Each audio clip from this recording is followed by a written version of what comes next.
നമസ്കാരം. News Malayalam cross ഫയറിൽ നമുക്കൊപ്പം ഉള്ളത് CPI ദേശീയ നിർവാഹക സമിതി അംഗം കെ പ്രകാശ് ബാബുവാണ്. സ്വാഗതം സഖാവേ.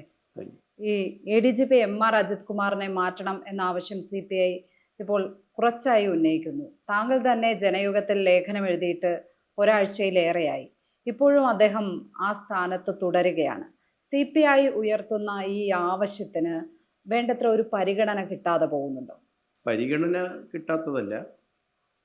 ADGPയെ മാറ്റണം എന്ന വിഷയം LDFിൻ്റെ യോഗത്തിൽ CPIയുടെ പ്രതിനിധി എന്നുള്ള നിലയിൽ പാർട്ടി സംസ്ഥാന സെക്രട്ടറി തന്നെ ആവശ്യപ്പെട്ടിരുന്നു. LDFിൻ്റെ യോഗം കൂടുന്നതിന് മുമ്പ് തന്നെ CPIMൻ്റെ സംസ്ഥാന സെക്രട്ടറിയുമായിട്ടുള്ള ചർച്ചയിലും ആ വിഷയം ഉന്നയിച്ചിരുന്നു.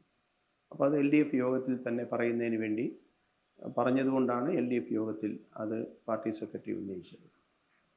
അവിടെ ഞാൻ മനസ്സിലാക്കുന്നത് ഗവൺമെൻറ്റിന് ചില നടപടിക്രമങ്ങൾ നോക്കേണ്ടതായിട്ട് വരുന്നു. അതിൻ്റെ പേരിലുള്ള കാലതാമസമായിട്ടാണ് എനിക്ക് തോന്നുന്നത്. പ്രത്യേകിച്ചും പൂരവുമായി ബന്ധപ്പെട്ട റിപ്പോർട്ട് അദ്ദേഹം തന്നെ തയ്യാറാക്കുന്നു. RSS കൂടിക്കാഴ്ച നടത്തിയെന്നുള്ള ആരോപണങ്ങൾ അന്തരീക്ഷത്തിൽ നിൽക്കുന്നു. അപ്പോൾ അദ്ദേഹത്തിൻ്റെ ഭാഗത്തു നിന്ന് വരുന്ന ആ റിപ്പോർട്ടിന് എത്രമാത്രം വിശ്വാസ്യതയുണ്ട്? അല്ല, പൂരവുമായി ബന്ധപ്പെട്ട റിപ്പോർട്ട് മറ്റൊരു വിഷയമാണ്. അതിൽ ഞങ്ങൾ മനസ്സിലാക്കിയെടുത്തോളം ADGP ആ പൂരം നടക്കുന്ന സമയത്ത് അവിടെ ഉണ്ട്. അതിൻ്റെ സാഹചര്യങ്ങൾ ഒരുങ്ങുന്ന സമയത്തൊക്കെ അവിടെ ഉണ്ട്. ADGP ഉൾപ്പെടെയുള്ള പോലീസ് ഓഫീസർമാർ അവിടെ ഉണ്ടായിരുന്നിട്ടും അവിടെ പൂരം കലങ്ങുന്ന ഒരു സാഹചര്യം ഉണ്ടായി. അത് എന്തുകൊണ്ട് എന്നുള്ളതാണ് ആ റിപ്പോർട്ടിൽ വരേണ്ടുന്നത്. ADGP തന്നെ തയ്യാറാക്കി കൊടുക്കുന്ന റിപ്പോർട്ട് എത്രത്തോളം വിശ്വസനീയമെന്നുള്ളത് DGPക്ക് പോലും ബോധ്യമാവാത്തത് കൊണ്ടാണ് DGP അതിൽ തുടരന്വേഷണം വേണമെങ്കിലാകാം എന്നുള്ള നിലയിൽ ഗവൺമെൻറ്റിന് ഒരു ശുപാർശയോട് കൂടിയാണ് ആ റിപ്പോർട്ട് കൊടുത്തത്. അത് ഗവൺമെൻറ് ആ നിലയിൽ തന്നെ പരിഗണിക്കുകയും ചെയ്യുമെന്നാണ് എൻ്റെ വിശ്വാസം. ഞങ്ങൾ ഉന്നയിച്ച വിഷയം പൊളിറ്റിക്കലാണ്, അത് വേറെയാണ്.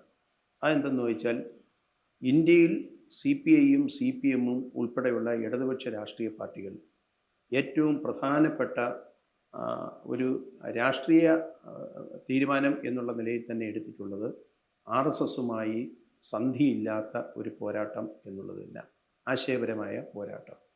അതെന്തുകൊണ്ടാണെന്ന് ചോദിച്ചാൽ, RSS അവരുടെ ഏറ്റവും പ്രധാനപ്പെട്ട ഒരു താത്വിക ഗ്രന്ഥമായി കണക്കാക്കുന്നത് വിചാരധാര എന്ന ഗുരുജി ഗോൾവക്കറുടെ പുസ്തകമാണ്. അതിൽ ഇന്ത്യയിലെ ആഭ്യന്തര ശത്രുക്കളായിട്ട് പറഞ്ഞിട്ടുള്ളത് 3 വിഭാഗത്തെയാണ്. 1 മുസ്ലിം, 2 ക്രിസ്ത്യൻ, 3 കമ്മ്യൂണിസ്റ്റുകൾ. ഇങ്ങനെയാണ് തിരിച്ചിട്ടുള്ളത്. ഇന്ത്യ എന്ന സങ്കുചിത ദേശീയതയിൽ നിൽക്കണം എന്നതാണ് RSS പറയുന്നത്. അതിന് തടസ്സമായതുകൊണ്ട് കമ്മ്യൂണിസ്റ്റുകളുടെ ആശയഗതിയെ അതിനെ തകർക്കണമെന്നും വേണ്ടി വന്നാൽ ഉന്മൂലനം ചെയ്യണമെന്നുമാണ് ആ പുസ്തകത്തിൽ. അങ്ങനെയുള്ള RSSൻ്റെ 2 പ്രമുഖ നേതാക്കളെ കേരളത്തിലെ LDF ഗവൺമെൻറ്റിൽ ഈ ക്രമസമാധാന ചുമതല നിർവഹിക്കുന്ന അതിന് ബാധ്യതപ്പെട്ട ADGP പോയി സന്ദർശിച്ചു എന്നതാണ് ഞങ്ങൾ പറഞ്ഞ വിഷയം. പൂരവും ബാക്കിയുള്ളതും തമ്മിലുള്ള വ്യത്യാസമാണ്. അങ്ങനെ ഒരു RSS നേതൃത്വത്തിലുള്ള ആളുകളെ, അതിൻ്റെ ഈ ആശയപ്രചാരകരായിട്ടുള്ള ആളുകളെ, ഇടതുപക്ഷം ഉയർത്തിപ്പിടിക്കുന്ന രാഷ്ട്രീയ മൂല്യങ്ങൾക്ക് വിരുദ്ധമായി ചിന്തിക്കുന്ന RSSൻ്റെ അതിൻ്റെ ഉന്നത അധികാര സമിതിയിലുള്ള 2 പേരെ കേരളത്തിൻ്റെ ADGP പോയി കണ്ടത് തെറ്റാണ്. അത് ഏതെങ്കിലും നിയമപരമായി തെറ്റാണോ എന്നുള്ളതല്ല, നിയമപരമായിട്ടോ മറ്റെന്തെങ്കിലും നടപടികളിൽ കൂടി തെറ്റാണോ എന്നുള്ളതാണ്. അതൊരു പൊളിറ്റിക്കൽ വാല്യൂവിൻ്റെ ലംഘനമാണ്, ധാർമ്മികമാണ്. ആ ധാർമ്മികതയെ ഉയർത്തിപ്പിടിക്കുന്ന മതേതരത്വം എന്നുള്ള സങ്കല്പത്തെ ഉയർത്തിപ്പിടിക്കുന്ന ഇടതുപക്ഷ രാഷ്ട്രീയ പാർട്ടിയുടെ ഒരു ഗവൺമെൻറ്റിന് ചേരുന്ന സമീപനമല്ല.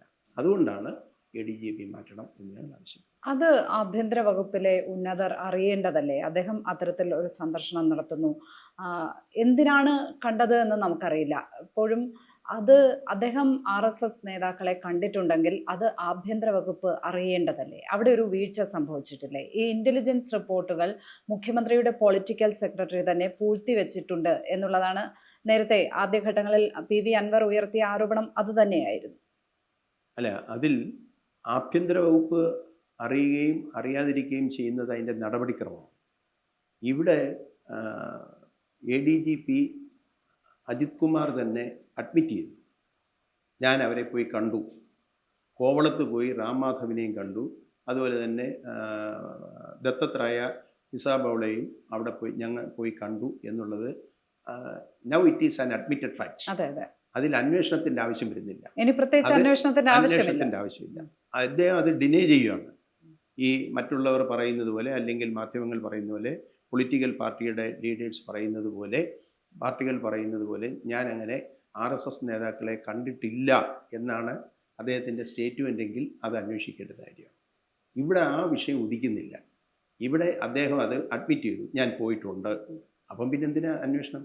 അതുകൊണ്ട് ആ പോയിട്ടുണ്ട് എന്നുള്ളതിനെ സംബന്ധിച്ചാണ് പ്രശ്നമുള്ളത്. എന്തിനു പോയി? ADGP അങ്ങനെയുള്ള RSS നേതൃത്വത്തെ കണ്ടതിലാണ് ഞങ്ങൾ ആ പ്രശ്നം ഉന്നയിച്ചത്. ADGP ആഭ്യന്തര വകുപ്പിൻ്റെ അനുവാദത്തോടു കൂടി പോയോ, അനുവാദമില്ലാതെ പോയോ, മറ്റുള്ള എന്തിനാണ് പോയി കണ്ടത്, ഇത്തരം കാര്യങ്ങളൊക്കെ വേണമെങ്കിൽ അന്വേഷണത്തിൻ്റെ പരിധിയിൽ ഉൾപ്പെടുന്നതുകൊണ്ട് തെറ്റില്ല. അതൊക്കെ ഒരു ഗവൺമെൻറ്റിൻ്റെ നടപടിക്രമം എന്നുള്ള നിലയ്ക്ക് അന്വേഷിക്കാം. ഇവിടെ ഞങ്ങൾ റേസ് ചെയ്ത വിഷയം CPI എന്നുള്ള നിലയിൽ പാർട്ടി സ്റ്റേറ്റ് സെക്രട്ടറി ആയാലും ഞാനായാലും ഞങ്ങൾ റേസ് ചെയ്ത പാർട്ടി ഞങ്ങൾ കമ്മിറ്റിയിൽ ഡിസ്കസ് ചെയ്തതാണത്, അല്ലാതെ വ്യക്തിപരമായിട്ട് ഉന്നയിച്ച ഒരു വിഷയമല്ല. ഞങ്ങൾ റേസ് ചെയ്ത വിഷയം എന്താണെന്ന് വെച്ചാൽ അയാൾ അവരെ പോയി കണ്ടു എന്നുള്ളത് അയാൾ അഡ്മിറ്റ് ചെയ്ത ഒരു സാഹചര്യത്തിൽ അയാളെ ലാൻഡ് ഓർഡറിൻ്റെ ചുമതലയിൽ നിന്ന് മാറ്റണം. സ്വാഭാവികമായിട്ടും ഗവൺമെൻറ് അതിൽ കുറച്ച് കാലതാമസം വരുത്തുന്നു എന്നുള്ള ഫീലിംഗാണ് ഞങ്ങൾക്കുള്ളത്. അതിൽ മന്ത്രിസഭയിലുള്ള CPI പ്രതിനിധികൾക്ക്, CPI മന്ത്രിമാർക്ക് അക്കാര്യത്തിൽ വേണ്ട വിധത്തിൽ സമ്മർദ്ദം ചെലുത്താൻ പറ്റുന്നില്ലേ? അല്ല, ഇത് മന്ത്രിസഭയുടെ വിഷയമല്ലല്ലോ. ഞാനതാ പറഞ്ഞത്, ഇതൊരു ഗവർണൻസിൻ്റെ വിഷയമല്ല. Not a question of governance. അല്ല, എങ്കിലും ADGP ആ സ്ഥാനത്ത് നിന്ന്, ക്രമസമാധാന ചുമതലയുള്ള സ്ഥാനത്ത് നിന്ന് മാറ്റണമെങ്കിൽ തീർച്ചയായും മന്ത്രിസഭയുടെ ഒരു അംഗീകാരം വേണം എന്നാണ്. അല്ല, അതിപ്പോൾ LDFൻ്റെ യോഗത്തിൽ റേസ് ചെയ്തു, പാർട്ടി ടു പാർട്ടി അത് റേസ് ചെയ്തിട്ടുണ്ട്. സ്വാഭാവികമായിട്ടും അതിന്മേൽ എത്ര കാലതാമസം ഉണ്ടായാലും ഒരു മാറ്റം വരുമെന്ന് ഞങ്ങൾ പ്രതീക്ഷിക്കുകയും ചെയ്യുന്നു. അത് വീണ്ടും നീണ്ടുപോവുകയാണെങ്കിൽ ക്യാബിനറ്റിലുള്ള CPI പ്രതിനിധികളെ കൊണ്ട് അത് എന്ത് ചെയ്യണമെന്നുള്ളത് അന്നേരം ആലോചിക്കും. CPIക്ക് മുന്നണി യോഗത്തിൽ ഇക്കാര്യങ്ങൾ ശക്തമായി പറയാൻ പറ്റുന്നില്ലേ? അതിശക്തമായി തന്നെ പാർട്ടി പ്രതിനിധികൾ അതിൽ ഉന്നയിച്ചിട്ടുണ്ട്, പാർട്ടി സെക്രട്ടറി തന്നെ ശക്തമായി ഉന്നയിച്ചിട്ടുണ്ട്. ഈ കൂടിക്കാഴ്ച ഇതിന് പൂരത്തിലുണ്ടായ പ്രശ്നങ്ങളുമായി ബന്ധമുണ്ട് എന്ന എന്തെങ്കിലും തരം സംശയം ഉണ്ടോ CPIക്ക്? അല്ല, അത് അന്വേഷിച്ച് അറിയട്ടെ. അത് അതിൻ്റെ സംസാരത്തിൻ്റെ ഉള്ളടക്കം എന്താണെന്ന് അറിയുമ്പോഴല്ലേ അത് പറയാൻ കഴിയും. അതിൽ പലതരത്തിലുള്ള ഗൂഢാലോചനകൾ കാണാം. ചിലപ്പം വെറും സൗഹൃദ സന്ദർശനമായിരിക്കാം. അതൊക്കെ വരട്ടെ, അതിലേക്ക് ഇപ്പം നമുക്ക് പോകാൻ കഴിയില്ല. അവിടെ പറയേണ്ടുന്നത് ADGP-യാണ്. ADGP-യാണ് അത് വെളിപ്പെടുത്തേണ്ടുന്നത്. അല്ലെങ്കിൽ പിന്നെ അന്വേഷിച്ച് കണ്ടുപിടിക്കാനേ കഴിയും. എന്തായാലും ആ സന്ദർശനം തെറ്റാണ്. അപ്പോൾ അവരെന്തൊക്കെ ചർച്ച ചെയ്തിട്ടുണ്ട്, അതിൽ തൃശ്ശൂർ പൂരം അടുത്ത വർഷം 23-ലാണ് കണ്ടത്. അപ്പോൾ 24-ന് നടക്കുന്ന തൃശ്ശൂർ പൂരത്തെക്കുറിച്ച് അന്നേ ചർച്ച ചെയ്തിട്ടുണ്ടോ ഇല്ലയോ എന്നുള്ളത് ഇപ്പം പ്രഡിക്റ്റ് ചെയ്യാൻ എനിക്ക് കഴിയില്ല. അത് കണ്ടുപിടിക്കേണ്ടത്. ഈ കൂടിക്കാഴ്ചയ്ക്ക് P. ശശിയുടെ പിന്തുണ ഉണ്ടായിരുന്നു എന്നാണ് PV അൻവർ MLA ആരോപിച്ചത്. ആ ആരോപണത്തെ എങ്ങനെയാണ് കാണുന്നത്? PV അൻവറിൻ്റെ ആരോപണത്തെ എൻഡോഴ്സ് ചെയ്യാൻ ഞാനില്ല. ജനങ്ങൾക്ക് മുന്നിൽ പറഞ്ഞിരിക്കുന്നത്, അത് ഇടതുമുന്നണി കൺവീനർ അടക്കം, അതുകൊണ്ടാണ് താങ്കളോട് അത് ചോദിക്കുന്നത്, പരാതി കിട്ടിയാൽ അന്വേഷിക്കും എന്ന് പറയുന്നു. പെട്ടെന്ന് പരാതി കൊടുക്കുന്നു. എന്നാൽ ഉടൻ തന്നെ വരുന്നത് മുഖ്യമന്ത്രി ഒരു വാർത്താ സമ്മേളനം നടത്തുകയാണ്. ഇതിനകത്ത് P. ശശി ഉത്തമനായ കമ്മ്യൂണിസ്റ്റാണ്, അദ്ദേഹത്തിൻ്റെ ഭാഗത്തു നിന്ന് ഇങ്ങനെ ഒരു തെറ്റുണ്ടായിട്ടില്ല എന്ന് അദ്ദേഹം തന്നെ പറയുന്നു. ഉടൻ ആ അന്വേഷണത്തിൽ നിന്ന് പാർട്ടി പുറകോട്ട് പോകുന്നതായാണ് മനസ്സിലാക്കുന്നത്. പിന്നീട് ആ തീരുമാനത്തിലേക്ക് വരുന്നില്ല. ജനങ്ങൾക്ക് മുന്നിൽ പറഞ്ഞിരിക്കുന്നത് ഞങ്ങൾ പരാതി കിട്ടിയാൽ അന്വേഷിക്കും എന്നുള്ളതായിരുന്നു. അത് ഒരു ആശയക്കുഴപ്പം ഇടതുപക്ഷ മനസ്സുകളിലെങ്കിലും ഉണ്ടാക്കില്ലേ? അല്ല, അതിലെ അന്വേഷണം രണ്ട് തരത്തിൽ നമ്മൾ കാണണം. ഒന്ന്, ഒരു സർക്കാർ ഉദ്യോഗസ്ഥനെതിരായിട്ടൊരു പരാതി ലഭിച്ചാൽ ഗവൺമെൻറ്റിൻ്റെ നടപടിക്രമം അനുസരിച്ചുള്ള അന്വേഷണം ഉണ്ടാകും. എന്നാൽ ഒരു പാർട്ടി പ്രതിനിധിക്കെതിരായിട്ടുള്ള ഒരു പരാതി ലഭിച്ചാൽ അതിൻ്റെ അന്വേഷണം സ്വാഭാവികമായിട്ടും അത് പാർട്ടി സംവിധാനത്തിലായിരിക്കും വരുന്നത്. മുഖ്യമന്ത്രി പറഞ്ഞത് ഗവൺമെൻറ്റുമായി ബന്ധപ്പെട്ട വിഷയമാണ്. പാർട്ടി സെക്രട്ടറി ശശിയുടെ പേരിൽ കിട്ടിയിട്ടുള്ള പരാതിയെ സംബന്ധിച്ച് ഞങ്ങൾ എന്ത് ചെയ്തു എന്നുള്ളത് അവരുടെ പാർട്ടി കമ്മിറ്റിയിലാണ് ആദ്യം പറയുക. നടപടിയെല്ലാം പൂർത്തിയായി കഴിഞ്ഞാലേ അതിനെ സംബന്ധിച്ച് പബ്ലിക്കിനോട് പറയാൻ വഴിയുള്ളൂ. അതുകൊണ്ട് ഗോവിന്ദൻ മാസ്റ്റർ എന്ന് പറയുന്ന പാർട്ടി സംസ്ഥാന സെക്രട്ടറി അതിന്മേൽ പറയുന്നതാണ് പാർട്ടിക്ക് കിട്ടിയ പരാതിയുടെ നടപടിയെ സംബന്ധിച്ച് വരുന്നത്. മുഖ്യമന്ത്രി പറഞ്ഞത് ഗവൺമെൻറ്റുമായി ബന്ധപ്പെട്ട വിഷയം. ഈ പൂരവുമായി ബന്ധപ്പെട്ട റിപ്പോർട്ടിൽ ADGPയുടെ അന്വേഷണ റിപ്പോർട്ട് തള്ളിക്കളയുന്ന പ്രതികരണമാണ് CPIയുടെ ഭാഗത്ത് നിന്ന് ഉണ്ടായിരിക്കുന്നത്. എല്ലാ കാര്യങ്ങളും അവിടെ കമ്മീഷണറുടെ തലയിൽ കെട്ടിവെക്കാനുള്ള ഒരു ശ്രമമാണ് ഉണ്ടായിരിക്കുന്നത്. നിങ്ങൾക്ക് അത് നോക്കുമ്പോൾ എന്താണ് മനസ്സിലാകുന്നത്? അവിടെ ഉണ്ടായിട്ടുള്ള കാര്യം അതൊരു കമ്മീഷണറുടെ മാത്രം വീഴ്ചയല്ലല്ലോ. അതിനകത്ത് ADGP അടക്കം അതിനും മുകളിലുള്ളവർക്ക് ആ കാര്യത്തിൽ ഉത്തരവാദിത്തമില്ലേ? ADGPക്ക് മുകളിലല്ല, ADGP ഉൾപ്പെടെയുള്ള ആളുകൾക്ക് അതിൽ ഉത്തരവാദിത്തമുണ്ട്. ഞങ്ങൾക്ക് മനസ്സിലാക്കാൻ കഴിയുന്നതനുസരിച്ച് ADGP അന്നേ ദിവസം അവിടെ ഉണ്ട്. ആ ഇഷ്യൂ അത്രയും വഷളാകാതെ തന്നെ പോലീസിൻ്റെ ഇടപെടലിൽ കൂടി അത് പ്രശ്നം ഉണ്ടാകാതെ നോക്കാമായിരുന്നു. പരിഹരിക്കുകയല്ല, പ്രശ്നമേ ഉണ്ടാകാതെ നോക്കാൻ കഴിയുമായിരുന്നു പോലീസ് സമയത്ത് ഇടപെട്ടിരുന്നെങ്കിൽ. എന്നാൽ ADGP ഉൾപ്പെടെയുള്ള ആളുകൾ അക്കാര്യത്തിൽ കാണിച്ച ബോധപൂർവമായ പിന്മാറ്റമോ അല്ലെങ്കിൽ നിസ്സംഗതയോ അത് മറ്റാരെയെങ്കിലും സഹായിക്കുന്നതിന് വേണ്ടിയായിരുന്നു എന്നുള്ള വിവരങ്ങളൊക്കെ സംശയാസ്പദമാണ്. അവിടെ ADGPയുടെ റിപ്പോർട്ട് അദ്ദേഹം ആ സീനിൽ ഉണ്ടായിരുന്ന ഒരാൾ എന്നുള്ള നിലയിൽ നമുക്കത് ആ നിലയിൽ വിശ്വാസത്തിലെടുക്കാൻ കഴിയില്ല. അതെന്തുകൊണ്ടാണ് CPI നേരത്തെ ഉന്നയിക്കാത്തത്? ADGP ആ സംഭവ സ്ഥലത്തുള്ള ആളുടെ അന്വേഷണ റിപ്പോർട്ടിനായി വെയിറ്റ് ചെയ്യുകയാണ് CPI. അല്ല, ADGPയുടെ അന്വേഷണത്തിനല്ല, അത് അന്വേഷിക്കണമെന്നാണ് ഞങ്ങൾ ആവശ്യപ്പെട്ടിരുന്നത്. ഇപ്പം ADGP കൊടുത്ത റിപ്പോർട്ടല്ല ഗവൺമെൻറ്റിൻ്റെ മുമ്പിലുള്ളത്. ഞങ്ങൾ ADGPയുടെ റിപ്പോർട്ടിന്മേലുള്ള എന്തെങ്കിലും അഭിപ്രായ പ്രകടനങ്ങളല്ല നടത്തിയത്.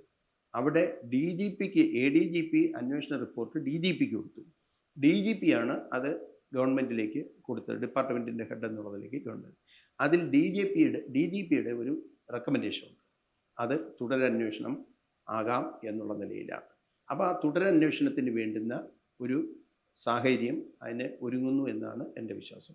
ആ തുടരന്വേഷണത്തിൽ കൂടി ADGPയുടെ പങ്ക് ഉൾപ്പെടെ CPIയുടെ തൃശ്ശൂർ ഘടകം, ഞങ്ങളതിൻ്റെ മറ്റ് ഡീറ്റെയിൽസിലേക്ക് പാർട്ടി സ്റ്റേറ്റ് ലീഡർഷിപ്പ് അങ്ങനെ ചർച്ചയിലേക്ക് പോയിട്ടില്ല. പക്ഷേ തൃശ്ശൂരെ പാർട്ടി ജില്ലാ ഘടകം വളരെ ഗൗരവമായി ഈ വിഷയം ചർച്ച ചെയ്യുകയും അവരത് പാർട്ടി നേതൃത്വത്തെ അറിയിക്കുകയും ചെയ്തിരുന്നു.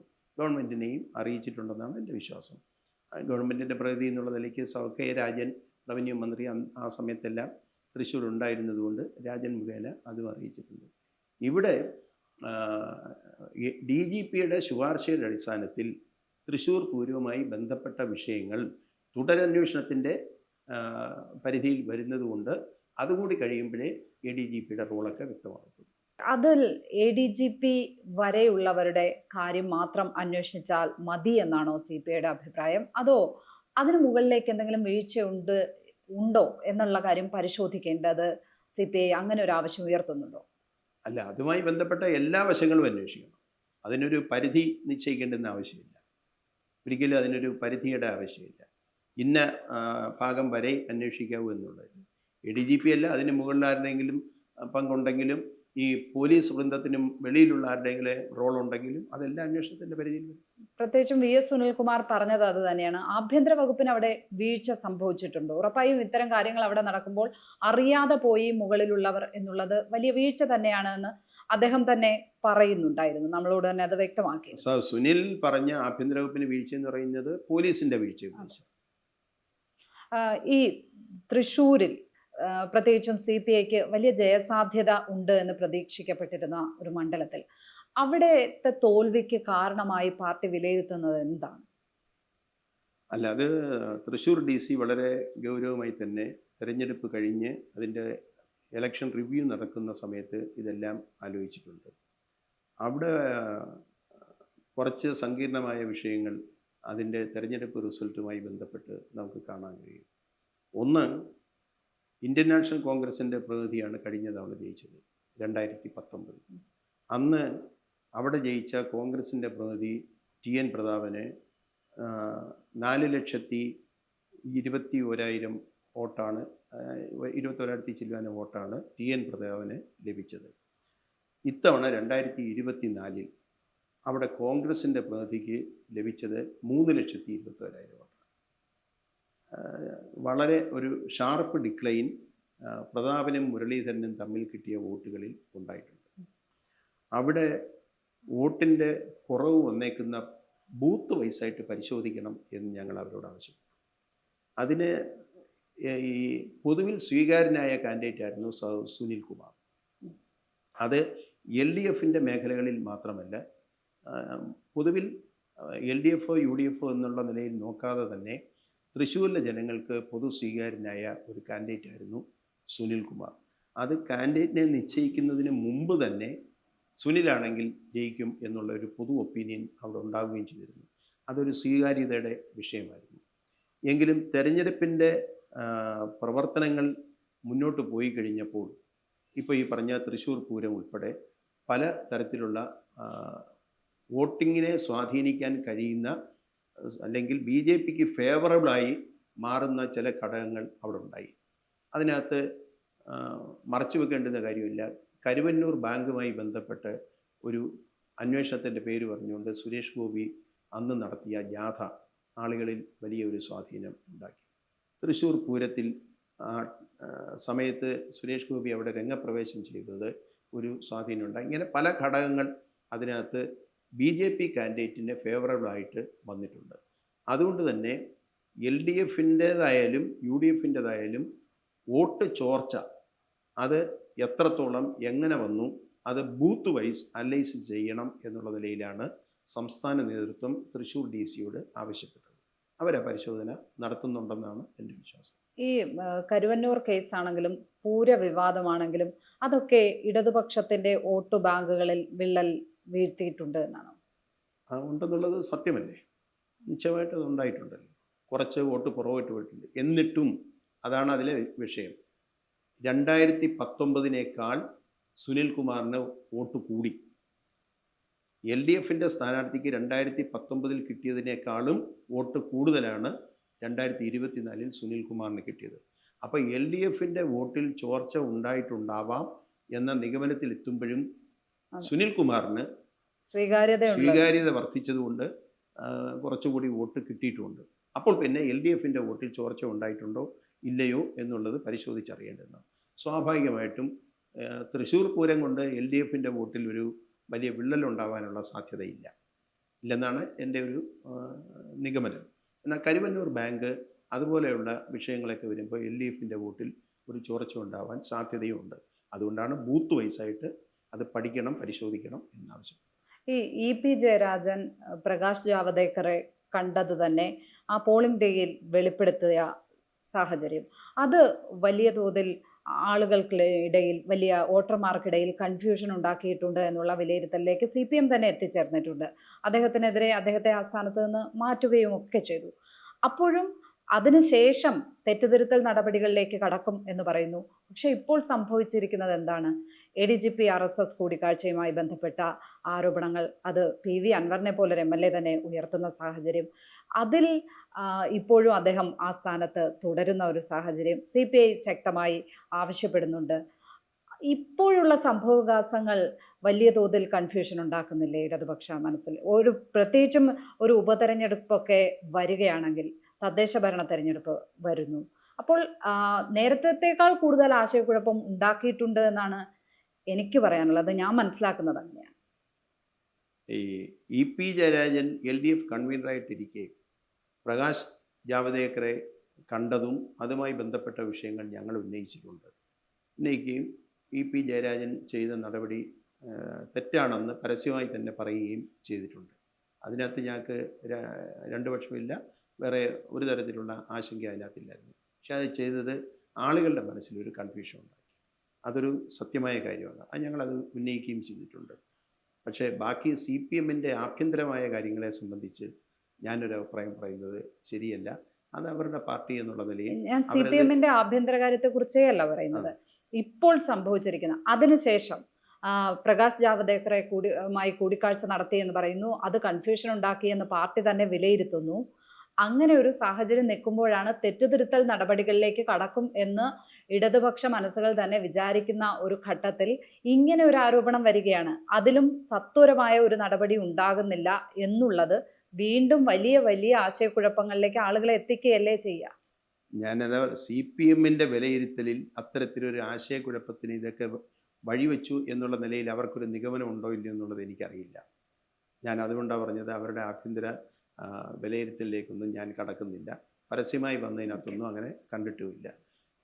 ഇപ്പം ജനങ്ങളിൽ ഉണ്ടായേക്കുന്ന ഒരു കൺഫ്യൂഷൻ, ഈ പറഞ്ഞ ഒരു ആശയ കുഴപ്പം, അവ്യക്തത, അത് ഈ ADGP-യുമായി ബന്ധപ്പെട്ട വിഷയത്തിലുണ്ട്.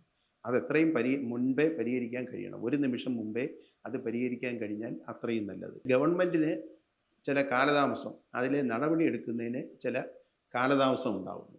ആ കാലതാമസം ഞാൻ മനസ്സിലാക്കുന്നത് TP സെൻകുമാറിനെ DGP സ്ഥാനത്ത് നിന്ന് മാറ്റിയതിന് ശേഷം സെൻകുമാറിന് അതേ പോസ്റ്റിലേക്ക് തിരിച്ചു കൊടുക്കാൻ സുപ്രീം കോടതി ഉത്തരവിട്ട ഒരു സാഹചര്യം ഉണ്ടായി. അതുപോലൊരു സാഹചര്യം ഇവിടെയും വരുമോ എന്നുള്ളത് ഗവൺമെൻറ്റിന് കിട്ടിയ റിപ്പോർട്ടിലോ ഗവൺമെൻറ്റിൻ്റെ മുമ്പിൽ വന്ന ഏതെങ്കിലും തരത്തിലുള്ള ഒപ്പീനിയൻ, ആ ഒപ്പീനിയനകത്തൊക്കെ അങ്ങനെ കാണാൻ വല്ലതും വന്നിട്ടുണ്ടെങ്കിൽ അത് ക്ലാരിഫൈ ചെയ്യുന്നതിന് എടുക്കുന്ന ഒരു കാലതാമസമാകും എന്നാണ് എൻ്റെ വിശ്വാസം. ഒരുപക്ഷെ അത് നീണ്ടുപോവുകയാണെങ്കിൽ നമുക്കത് അംഗീകരിക്കാൻ കഴിയുകയും. PV അൻവർ പറഞ്ഞ ആരോപണങ്ങളെ എൻഡോസ് ചെയ്യാൻ CPI ആഗ്രഹിക്കുന്നില്ല എന്ന് പറഞ്ഞു. പക്ഷേ PV അൻവർ കഴിഞ്ഞ ദിവസം അവിടെ രാഷ്ട്രീയ വിശദീകരണ യോഗം വിളിക്കുന്നു. അത് ഏതാണ്ട് ഒരു ശക്തി പ്രകടനം പോലെയായി മാറുകയാണ്. അതിൽ നിന്ന് CPM-ൻ്റെയും DYFI-യുടെയും ഒക്കെ ആളുകൾ തന്നെ അവിടെ അത് കേൾക്കാനും കാണാനും വരികയും ഐക്യദാർഢ്യം പ്രഖ്യാപിച്ച് വരികയും ചെയ്യുന്ന സാഹചര്യമുണ്ട്. അതിനെ ഗൗരവത്തോടെ കാണേണ്ടതല്ലേ? നിശ്ചയമായും ആ പറഞ്ഞ വിഷയങ്ങളെയൊക്കെ ഗൗരവമായിട്ട് കാണേണ്ടതാണ്. പക്ഷേ PV അൻവർ ഇന്നലെ അദ്ദേഹത്തിൻ്റെ പ്രസംഗം ഞാനും ചാനലുകളിൽ കൂടി കേട്ടിരുന്നു. അദ്ദേഹം പറഞ്ഞത് പാർട്ടിയെയും മുഖ്യമന്ത്രിയെയൊക്കെ അദ്ദേഹം കണ്ടിരുന്ന ഒരു പൊസിഷനുണ്ട്, ഒരു വലിയ ഉയരത്തിൽ കണ്ടിരുന്നു. അവിടെ നിന്ന് പെട്ടെന്നൊരു മാറ്റം വന്നു. അദ്ദേഹം പ്രതീക്ഷിക്കാത്ത ഒരു തിരിച്ചടി മുഖ്യമന്ത്രിയിൽ നിന്നും പാർട്ടിയിൽ നിന്നുമൊക്കെ ഉണ്ടായപ്പോൾ എന്നെ കള്ളനെന്നും വിളിച്ചു, ആ സാരത്തിൽ എൻ്റെ സമനില തെറ്റിപ്പോയി എന്നാണ് പറഞ്ഞത്. അപ്പം അതൊരു കുറച്ചുകൂടി വൈകാരികമായി കാണുന്നതിൽ നിന്ന് മാറി കുറച്ചുകൂടെ സമചിത്തതയോടുകൂടി പ്രശ്നങ്ങളെ സമീപിക്കുമ്പോഴേ ആ പറഞ്ഞതിൻ്റെ ഒരു ക്ലാരിറ്റി നമുക്ക് ലഭിക്കത്തുള്ളൂ. ഇന്നലെ നടത്തിയ പ്രസംഗത്തിൽ വൈകാരികമായ ഒരു അപ്രോച്ചായിരുന്നു കൂടുതലായിട്ട് ഉണ്ടായത്. ഈ അൻവർ വിഷയം കൈകാര്യം ചെയ്യുന്നതിൽ അതിൽ CPM-ന് എന്തെങ്കിലും ഒരു വ്യക്തത കുറവുണ്ടായിട്ടുണ്ടോ, ഒരു പാളിച്ച പറ്റിയിട്ടുണ്ടോ? എനിക്ക് തോന്നുന്നില്ല. അൻവറിൻ്റെ വിഷയവും CPM-ൻ്റെ കൈകാര്യം ചെയ്യലൊക്കെ അവരുടെ പാർട്ടിയും അവരുടെ MLA-യുമായി ബന്ധപ്പെട്ടതാണ്. പക്ഷെ അൻവർ അവരുടെ MLA മാത്രമല്ല, ഇടതുപക്ഷ MLA ആണ്. എങ്കിലും ഇപ്പം CPI-യുടെ ഒരു MLA എന്ന് പറഞ്ഞാൽ അത് CPI-ക്കല്ലേ അതിന് ഉത്തരവാദിത്തമുള്ളത്, അതുപോലെയുള്ളൂ. ഈ വിഷയങ്ങളിൽ അദ്ദേഹം CPI-യോട് എന്തെങ്കിലും ആശയവിനിമയം നടത്തിയിട്ടുണ്ടോ മുമ്പ് എപ്പോഴും? അദ്ദേഹം പല തരത്തിൽ പരാതികൾ ഉയർത്തിയിട്ടുണ്ട് എന്ന് പറയുന്നുണ്ടായിരുന്നു. അത് ചിലപ്പോൾ CPM-ന്റെ നേതാക്കളോടായിരിക്കാം പറഞ്ഞിട്ടുണ്ടാവുക. CPI-യോട് അദ്ദേഹം എന്തെങ്കിലും ആശയവിനിമയം നടത്തിയിട്ടുണ്ടോ? സാധ്യതയുമില്ലല്ലോ. കാരണം അൻവർ നിയമസഭാ തെരഞ്ഞെടുപ്പിൽ രംഗപ്രവേശം ചെയ്യുന്നത് തന്നെ ഇടതുപക്ഷ ജനാധിപത്യ മുന്നണി സ്ഥാനാർത്ഥിയായി ഏറനാട് CPI-യുടെ പ്രതിനിധി മത്സരിക്കുമ്പോഴാണ്. CPI-ക്കായിരുന്നു ആ സീറ്റ്. CPI-യുടെ പ്രതിനിധിയായ അഷ്റഫ് കാളിയത്ത് അവിടെ 2011 LDF-ൻ്റെ ലേബലിൽ മത്സരിക്കുമ്പോൾ അതിനെതിരായി രംഗപ്രവേശം ചെയ്ത ആളാണ് PV അൻവർ. അപ്പോൾ LDF-നെ തോൽപ്പിക്കുന്നതിനകത്തൊരു പ്രധാനപ്പെട്ട പങ്ക് LDF-ൻ്റെ വോട്ട് ഡിവൈഡ് ചെയ്ത് പോകത്തക്ക നിലയിലുള്ള ഒരു സാഹചര്യം വന്നു. ഇല്ലെങ്കിലും ജയിക്കുമോ ഇല്ലെന്നുള്ളത് രണ്ടാമത്തെ വിഷയം. മുസ്ലിം ലീഗാണ് അന്ന് അവിടെ ജയിച്ചത്. പക്ഷേ രണ്ടാം സ്ഥാനത്ത് LDF വരുന്നതിന് പകരം അൻവർ അന്ന് എത്തിച്ചേർന്നു. ഞങ്ങൾക്ക് വളരെ നോമിനലായിട്ടുള്ള വോട്ടേ അന്ന് കിട്ടിയിരുന്നുള്ളൂ. അതുകൊണ്ട് തന്നെ LDF-ൻ്റെ സ്ഥാനാർത്ഥിയെ തോൽപ്പിച്ച ഒരാളിൻ്റെ വിഷയത്തിൽ ഞങ്ങൾ അതിന്മേൽ പ്രത്യേകിച്ചൊരു തരത്തിലുള്ള പ്രതികരണത്തിനും അതിനൊന്നിനും പോയിട്ടില്ല. പക്ഷേ അൻവറിന് എങ്ങനെ അന്ന് 40,000-ത്തിലധികം വോട്ട് കിട്ടി? ജയിച്ചത് UDF-ൻ്റെ കാൻഡിഡേറ്റ് ആണെങ്കിലും 40,000-ഓളം വോട്ടോ 40,000-ലധികം വോട്ടോ അന്ന് അൻവറിന് കിട്ടി. LDFിൻ്റെ സ്ഥാനാർത്ഥിക്ക് അന്ന് കിട്ടിയത് 2,700 വോട്ടാണ്. 2,700 വോട്ടേ അന്ന് കിട്ടിയിട്ടുണ്ട്. അപ്പോൾ LDFിൻ്റെ വോട്ട് അത്രയായി കുറയുകയും സ്വതന്ത്രനായി മത്സരിച്ച അൻവറിന് 40,000-ഓളം വോട്ട് കിട്ടുകയും ചെയ്തപ്പോൾ എങ്ങനെയാണ് ആ വോട്ട് കിട്ടിയെന്നുള്ളത് അന്ന് ഞങ്ങളത് പരിശോധിച്ചതാണ്. ഇപ്പോൾ അതിൻ്റെ ഡീറ്റെയിൽസിലേക്ക് പോകാനോ അത് വിശദീകരിക്കുന്നതിനോ വേണ്ടിയല്ല ഞാൻ പറഞ്ഞത്.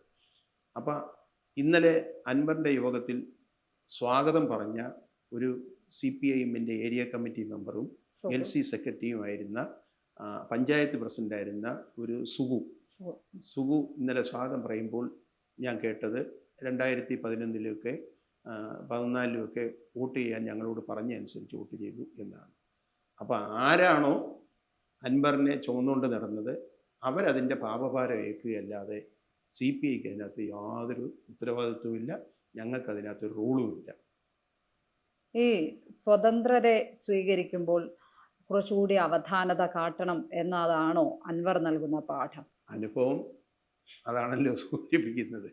മുകേഷ് MLA സ്ഥാനം രാജിവെക്കണം എന്ന് ആനി രാജ പറയുന്നത് കേട്ടു. പക്ഷേ CPIയുടെ നിലപാട് അതായി കണ്ടില്ല സംസ്ഥാനത്ത്. താങ്കളുടെ അഭിപ്രായം എന്താണ്? അല്ല, അതിൽ ഞാൻ അന്ന് എൻ്റെ ഒരു അഭിപ്രായം പറഞ്ഞിരുന്നു. ഗവൺമെൻറ്റിനും LDFിനും ഇക്കാര്യത്തിൽ ഹേമ കമ്മിറ്റി റിപ്പോർട്ട് നടപ്പിലാക്കുമ്പോൾ വന്ന വിഷയമുണ്ട്. പക്ഷേ അന്നത്തിൽ നിന്ന് വ്യത്യസ്തമായി ഇപ്പോൾ മുകേഷിൻ്റെ പേരിൽ കേസ് രജിസ്റ്റർ ചെയ്തു. കോടതിയിൽ നിന്ന് മുൻകൂർ ജാമ്യം നേടിയതുകൊണ്ട് അയാൾ ജാമ്യമെടുത്ത് പുറത്തു നിൽക്കുകയും ചെയ്യുകയാണ്. ഇത്തരം വിഷയങ്ങളിൽ അതൊരു നേരത്തെ പറഞ്ഞ പോലെ രാഷ്ട്രീയ ധാർമ്മികതയുടെ വിഷയമാണ്. എന്ത് നിലപാടാണ് ശരിക്കും സ്വീകരിക്കേണ്ടത് രാഷ്ട്രീയക്കാർ? യഥാർത്ഥത്തിൽ രാഷ്ട്രീയ മൂല്യങ്ങൾ ഉയർത്തിപ്പിടിക്കുന്ന ഒരു പ്രസ്ഥാനം എന്നുള്ള നിലയിൽ അത്തരത്തിലുള്ള കാര്യങ്ങൾ വരുമ്പോൾ അത് ഗവൺമെൻറ്റിനും മുന്നണിക്കും സ്വന്തം പാർട്ടിക്കുമൊക്കെ ഒരു പ്രതിസന്ധി ഉണ്ടാകാതെ മാറി നിൽക്കുന്നതായിരുന്നു ഉചിതം. MLA സ്ഥാനം രാജിവെക്കുകയാണ് വേണ്ടത്. അതെ, അതിനകത്തൊരു തർക്കം വന്നത് എന്താണെന്ന് ചോദിച്ചാൽ ഇതേ സമാന സ്വഭാവത്തിലുള്ള ആക്ഷേപങ്ങൾ വന്നപ്പോൾ പല MLAമാരും രാജിവെച്ചിട്ടില്ല. അന്വേഷണത്തിൻ്റെ ഒടുവിൽ നടപടികളുമായി ബന്ധപ്പെട്ടത് തെളിഞ്ഞു വരുമ്പോഴാണ്. ഒരു സ്ഥാനം വഹിക്കുന്ന ഒരാളും ഒരു ജനപ്രതിനിധിയായിട്ടുള്ള വ്യത്യാസമാണ് അവിടെ ചൂണ്ടിക്കാണിക്കപ്പെട്ടത്. ആനി രാജ ആ കാര്യത്തിൽ അഭിപ്രായം രേഖപ്പെടുത്തിയപ്പോൾ സംസ്ഥാനത്തിൻ്റെ കാര്യം പറയുന്നത് ഇവിടെ സെക്രട്ടറി സംസ്ഥാനത്തിൻ്റെ കാര്യം പറയും, വേറെ ആരും പറയണ്ട എന്ന അഭിപ്രായമായിരുന്നു ബിനോയ് വിശ്വം ഉയർത്തിയത്. മാധ്യമങ്ങൾക്ക് മുന്നിൽ തന്നെ പറഞ്ഞത് അതായിരുന്നു. അത് ശരിയായോ? ഒരു ദേശീയ നേതാവ്, അതും വനിതാ CPIയുടെ വനിതകളെ നയിക്കുന്ന നേതാവ് അത്തരത്തിൽ അഭിപ്രായം പറയുമ്പോൾ അവർ ഈ വിഷയത്തിൽ, പ്രത്യേകിച്ചും ഇങ്ങനെ ഒരു വിഷയത്തിൽ അഭിപ്രായം പറയണ്ട എന്ന് പറഞ്ഞത് ശരിയായോ? അല്ല, അതിന് രണ്ട് വശങ്ങളുണ്ട്. ഒന്ന്, ഈ LDF കേരളത്തിൽ CPI ഉൾപ്പെടുന്ന LDF കേരളത്തിൽ ഇപ്പോൾ ഗവൺമെൻറ്റിൽ പങ്കാളിയാണ്. LDF ഗവൺമെൻറ്റാണ് ഭരിക്കുന്നത്. അപ്പം ഗവൺമെൻറ്റുമായി ബന്ധപ്പെട്ട ചില വിഷയങ്ങളൊക്കെ അങ്ങനെ ദേശീയ തലത്തിൽ ഉന്നയിക്കപ്പെടുമ്പോൾ കേരളത്തിലെ പാർട്ടിയുമായിട്ടൊരു കൺസൾട്ടേഷൻ വേണം എന്നുള്ളത് നിലനിൽക്കുന്ന ഒരു അണ്ടർസ്റ്റാൻഡിങ്, ഒരു ധാരണയാണ്. അത് ഇപ്പോഴത്തെ ഏതെങ്കിലും ഒരു വിഷയത്തിലല്ല, ഇതിനു മുമ്പുള്ള കഴിഞ്ഞ ഗവൺമെൻറ്റിൻ്റെ കാലഘട്ടത്തിലും ആ ഒരു ധാരണ നിലനിൽപ്പുണ്ട്. സംസ്ഥാനത്തെ ഏതെങ്കിലും ഒരു വിഷയത്തിൽ ദേശീയ നേതാക്കൾ പ്രതികരിക്കുമ്പോൾ സംസ്ഥാനത്തെ പാർട്ടി ലീഡർഷിപ്പുമായിട്ടൊരു കൺസൾട്ടേഷൻ നടത്തണം. അതിനുശേഷമേ പ്രതികരിക്കണമെങ്കിൽ പ്രതികരിക്കാവൂ എന്നുള്ളതാണ് ബിനോയ് വിശ്വം വ്യക്തമാക്കിയതും അതാണ്. എന്നാൽ ഇവിടെ ആനി രാജ ഈ ഹേമ കമ്മിറ്റി റിപ്പോർട്ടുമായി ബന്ധപ്പെട്ട വിഷയങ്ങൾ അത് ഒരാളിൻ്റെ കാര്യത്തിലല്ല, അതിനെ മുകേഷിൻ്റെ മാത്രം വിഷയമായിട്ട് അടർത്തിയെടുക്കണ്ട. അക്കാഡമി ചെയർമാനായ രഞ്ജിത്തിൻ്റെ കാര്യത്തിലും ആനി രാജ ആ വിഷയം അന്നെടുക്കുകയും അവരന്ന്, എനിക്ക് തോന്നുന്നു, കേരളത്തിലെ മഹിളാ സംഘത്തിൻ്റെ പ്രവർത്തകരുൾപ്പെടെയുള്ള ആളുകൾ വയനാടുണ്ടായിരുന്നു. ആനി രാജയെ അന്ന് ഈ വയനാട് ലാൻഡ് സ്ലൈഡുമായി ബന്ധപ്പെട്ട് ചില ആശ്വാസ പ്രവർത്തനങ്ങൾക്ക് വേണ്ടി അന്ന് അവിടെ വന്നിരുന്ന സമയമാണ്. അവിടെ വെച്ച് അവരെല്ലാം കൂടി യോജിച്ച പ്രകടനം, രഞ്ജിത്തിനെതിരായിട്ടുള്ള യോജിച്ച പ്രകടനമൊക്കെ അവർ നടത്തുകയും ചെയ്തിരുന്നു. അപ്പം രഞ്ജിത്തായാലും മുകേഷായാലും ഹേമ കമ്മിറ്റിയുടെ റിപ്പോർട്ടിൻ്റെ അടിസ്ഥാനത്തിൽ വന്ന ചില വെളിപ്പെടുത്തലുകൾ എന്നുള്ള നിലയിൽ മഹിളാ സംഘത്തിൻ്റെ നേതാവ് എന്നുള്ള നിലയിലാണ് ആനി രാജ പ്രതികരിച്ചത്. അത് തെറ്റൊന്നുമില്ല. പ്രത്യേകിച്ചും ഇപ്പോൾ ഈ സിദ്ദിഖിൻ്റെയൊക്കെ കേസിലും നമുക്ക് ഈ കാര്യത്തിൽ പോലീസിൻ്റെ ഭാഗത്ത് നിന്ന് ഒരു വീഴ്ച പറയപ്പെടുന്നുണ്ട്. കാരണം മുൻകൂർ ജാമ്യാപേക്ഷ തള്ളുമ്പോൾ മാത്രമാണ് സിദ്ദിഖിനെ പോലെ ഒരു പ്രതി എവിടെയുണ്ട് എന്ന് പോലീസ് അന്വേഷിക്കുന്നത്. അക്കാര്യങ്ങളിൽ എന്താണ് പറയാനുള്ളത്? അതൊക്കെ പോലീസിന് ഈ അൺവാണ്ടഡ് ക്രിമിനൽസുമായിട്ട് ചില ആളുകളുമായിട്ടുള്ള ചില നെക്സസ് ഉണ്ടെന്നുള്ളതൊരു സത്യമാണ്. അല്ലെങ്കിൽ മുൻകൂർ ജാമ്യാപേക്ഷ കൊടുക്കുമ്പോൾ ഏതോ ആയിക്കോട്ടെ, പോലീസിന്, കേരളത്തിലെ പോലീസ് അവരെ അറസ്റ്റ് ചെയ്യുന്നതിനോ അവരെ കസ്റ്റഡിയിൽ എടുക്കുന്നതിനോ അതിനുള്ള ഒരു എഫിഷ്യൻസിയൊക്കെ എത്രയോ തവണ തെളിയിച്ചിട്ടുള്ളതാണ് കേരളത്തിലെ പോലീസ്. ഒരു സംശയവും വേണ്ട, അതിനകത്തൊക്കെ പോലീസിൻ്റെ ചില ഒളിച്ചുകളിയാണ്, അല്ലാതെ ഒന്നുമല്ല. ഇനിയിപ്പോൾ സുപ്രീം കോടതി പോവാൻ സമയം, ഇന്നിപ്പോൾ സുപ്രീം കോടതി, അതുവരെ ഒരു ഗ്യാപ്പ് കിട്ടുകയാണ് ആ പ്രതിയെ സംബന്ധിച്ചിടത്തോളം, അല്ലേ? അതെ അതെ, അതാ ഞാൻ പറഞ്ഞത്, പോലീസ് എൻ്റെ എഫിഷ്യൻസിയുടെ കുറവല്ല, എഫിഷ്യൻസി കൂടുതലായതുകൊണ്ട് ഒളിച്ചുകളി നടത്തുക. രണ്ടും രണ്ടായിട്ട് തന്നെ അതിനെ കാണും. സഖാവിൻ്റെ കാര്യത്തിലേക്ക് വന്നാൽ, ഇപ്പോൾ പാർലമെൻ്ററി സ്ഥാനങ്ങളിലേക്ക് എത്തുന്നതിൽ എന്താണ് അഭിപ്രായം? വീണ്ടും ഒരു തെരഞ്ഞെടുപ്പിലേക്കൊക്കെ മത്സരിക്കുമോ? ഞാൻ ചോദിച്ചത് അത് ആരോട് ചോദിച്ചാലും അത് പാർട്ടി തീരുമാനമാണ് എന്നാണ് പറയുന്നത്. അതിൽ വ്യക്തിപരമായ അഭിപ്രായം എന്താണ്? അതിൽ വ്യക്തിപരമായ അഭിപ്രായത്തിൻ്റെ കാര്യമില്ല. ഞാൻ 2001 വരെ 10 വർഷം കേരള നിയമസഭയിൽ 91 മുതൽ 2001 വരെ 2 ടൈം പത്തനാപുരം മണ്ഡലത്തെ പ്രതിനിധിച്ചുണ്ടായിരുന്നത്. എന്നെ ഏൽപ്പിച്ച ജോലികൾ വളരെ കൃത്യമായി നിയമസഭാ പ്രവർത്തനത്തിൽ ഞാൻ ചെയ്തിട്ടുണ്ട്. അതിനകത്ത് പിന്നെ മറ്റൊന്നില്ല, 2001 തെരഞ്ഞെടുപ്പിൽ പിന്നെ എനിക്ക് ജയിക്കാൻ കഴിഞ്ഞില്ല, ഞാൻ പരാജയപ്പെട്ടു. പിന്നീട് വന്ന അതിൻ്റെ റിവ്യൂ എല്ലാം കഴിഞ്ഞതിന് ശേഷം പിന്നെ തെരഞ്ഞെടുപ്പിലേക്ക് മത്സരിക്കുന്നതിന് എനിക്ക് താല്പര്യമുണ്ടായിട്ടില്ല. ഞാൻ പൂർണ്ണമായിട്ടും സംഘടനാ പ്രവർത്തനം കേന്ദ്രീകരിച്ചാണ് നിൽക്കുന്നത്. ഇപ്പോഴും അങ്ങനെ തന്നെ നിൽക്കുന്നു. മറ്റെന്തെങ്കിലും പാർട്ടി തീരുമാനിക്കുമ്പോഴേ ഉള്ളൂ മറിച്ച് ആലോചിക്കുന്നത്. ഇനിയിപ്പോൾ അതൊക്കെ പുതിയ തലമുറയിലെ ആളുകൾ വരട്ടെ എന്നല്ലാതെ എന്നെ പോലുള്ള ആളുകൾ വഴിമാറി കൊടുക്കുകയല്ലേ വേണ്ടത്. ഒരുപക്ഷെ സംസ്ഥാന സെക്രട്ടറി ആകും എന്ന് വിചാരിച്ചിട്ടുണ്ട്. അത്തരം വിലയിരുത്തലുകൾ വന്നിട്ടുണ്ടായിരുന്നു. രാജ്യസഭാ സീറ്റ് ലഭിക്കും എന്ന് വിചാരിച്ചിരുന്നു. അത്തരം കാര്യങ്ങളിൽ എന്തെങ്കിലും ഒരു പരിഗണിക്കായിക ഉണ്ടായിട്ടുണ്ടോ? അല്ല, അതൊക്കെ രാഷ്ട്രീയത്തിലെ പോസിബിലിറ്റീസ് ഇല്ലേ, അതങ്ങനെ ചർച്ച ചെയ്തിട്ട് കാര്യമില്ല. അതിനെയൊക്കെ വ്യക്തിപരമായി എങ്ങനെയാണ് കാണുന്നത്? വ്യക്തിപരമായിട്ട് കാണുന്ന കാര്യമില്ല. പാർട്ടി ഏൽപ്പിക്കുന്ന ഒരു ജോലി ചെയ്യുക എന്നുള്ളതേ ഉള്ളൂ. പാർട്ടി ഏൽപ്പിക്കാതെ ചെയ്യാനൊക്കെയല്ല, പാർട്ടി ഏൽപ്പിക്കുന്ന ജോലി ചെയ്യുക, അത് കൃത്യമായി ചെയ്തിട്ടുണ്ട്. യഥാർത്ഥത്തിൽ 2022 സമ്മേളനം നടക്കുന്ന സമയത്ത് ഞാൻ തന്നെ അങ്ങോട്ട് സൗഖാനത്തോട് പറഞ്ഞാണ്, ഇനി അസിസ്റ്റന്റ് സെക്രട്ടറി ആയിട്ട് ഞാനില്ല, എന്നെ ഒഴിവാക്കണം, വേറെ ആരെങ്കിലും എടുക്കണം എന്നുള്ളതിലേക്ക് ഞാൻ തന്നെ ആവശ്യപ്പെട്ടത്. 10 വർഷത്തിൽ കൂടുതൽ സെക്രട്ടറി ആയിട്ടിരിക്കുന്നതിനകത്തൊരു ശരിയല്ല എന്ന് എൻ്റെ മനസ്സിൽ തോന്നിയതാണ്. വേറെ ആരെങ്കിലും പുതിയ ആളുകൾ വരട്ടെ എന്ന് വിചാരിച്ചു. അങ്ങനെ ഞാൻ നേരിട്ട് തന്നെ പറഞ്ഞതാണ്. അപ്പോഴും സെക്രട്ടറി പദത്തിലേക്ക് വരാൻ കാനമായിരുന്നില്ല അന്ന്, കാനം സെക്രട്ടറി ആയിട്ട് കണ്ടിന്യൂ ചെയ്യുന്നു. അതിനകത്തൊന്നും ഒരു തെറ്റിദ്ധാരണയില്ല. അതിനുശേഷം അടുത്തത് പരിഗണിക്കപ്പെടേണ്ടിയിരുന്ന ആൾ എന്നത് പാർട്ടിയുടെ ദേശീയ നേതൃത്വവും ഒക്കെ അല്ലേ ആലോചിക്കുന്നത്. അത് വന്നില്ല, അത്രയേ ഉള്ളൂ. അതിലൊന്നും പരിഭവമൊന്നുമില്ല. ഒരു പരിഭവമില്ല, ഒരു പരിഭവമില്ല. CPIക്കകത്തും വലിയ വിഭാഗീയതയുമായി ബന്ധപ്പെട്ട വാർത്തകൾ വരുന്നുണ്ട്. പ്രത്യേകിച്ചും KE ഇസ്മായിലിനെതിരെ കഴിഞ്ഞ ദിവസങ്ങളിലൊക്കെ വന്ന വാർത്ത, അദ്ദേഹത്തിനെതിരെ നടപടിയുണ്ടോ? KEക്കെതിരായിട്ട് ഒരു നടപടിയെക്കുറിച്ചും പാർട്ടി ഇതുവരെയും ആലോചിച്ചിട്ടില്ല. അതിൽ എന്താണ് ഒരു തുടർ നടപടി, എന്തെങ്കിലും വിശദീകരണമോ അങ്ങനെ എന്തെങ്കിലും ഉണ്ടോ? പാലക്കാട് ജില്ലാ കമ്മിറ്റി KE ഇസ്മായിലുമായി ബന്ധപ്പെട്ട ചില പ്രശ്നങ്ങൾ പാർട്ടിയുടെ സംസ്ഥാന നേതൃത്വത്തെ അറിയിച്ചിട്ടുണ്ട്.